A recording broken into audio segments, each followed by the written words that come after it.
大家好，我如心分享 Kelvin， 今日介紹環宇海灣7座嘅高層 F 單位，實用面積係663尺，亦帶大家參觀下。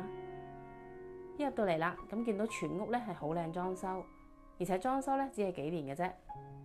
有啲買家咧唔想自己裝修，怕麻煩嘅話咧，咁就啱晒啦。咁睇個單位嘅裝修又啱唔啱你啦？咁大門口行入嚟左手邊咧就係浴室，咁成個單位咧由內至外咧都重新做過晒。咁浴室呢邊咧就改咗做企缸啦，而且都有位置可以擺放翻洗衣機同埋乾衣機。咁行翻出去睇下個客飯廳，客飯廳咧都係長方形嘅設計，而飯廳呢邊咧做咗個 L 型嘅高身儲物櫃，咁就更加多個位置可以收納翻一啲物品啦。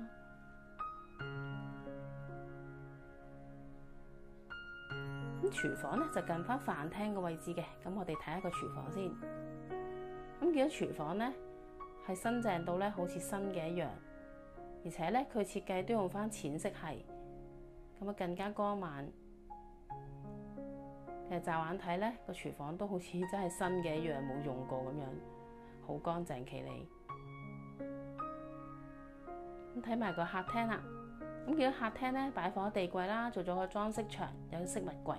另外一邊咧就擺放咗3座位嘅梳化，連貫翻露台位置。咁方向咧就向翻正東南，望到貨櫃碼頭，望到啲海景，非常之開揚。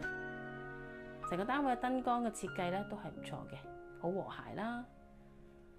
左手邊咧就有2個睡房，打通咗，做咗一間大房。咁兩邊咧各自擺咗單人床同埋衣櫃。同埋兩邊都有各自自己嘅書台，咁如果2個小朋友嘅話咧就啱晒啦。而2個房間中間咧，其實都有一個工作平台，咁可以擺放翻啲雜物。其實如果要間翻呢2個房咧，都好簡單，唔間嘅話咧就更加闊落啦。呢個係右手邊嗰間房啦，咁見到有一啲書架。呢邊嘅景觀都係望到海景，睇埋右手邊個主人套房。咁主人套房呢邊咧就擺一張大嘅雙人床啦，一辣嘅衣帽間，另一邊咧就做咗書台，上邊咧亦都有位置可以擺放翻吊櫃。睇埋主人浴室，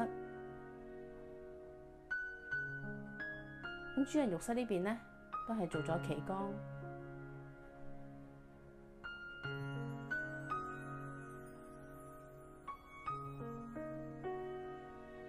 主人房咧其實都算大嘅，如果對單位都有興趣想睇，可以聯絡我啊！拜拜。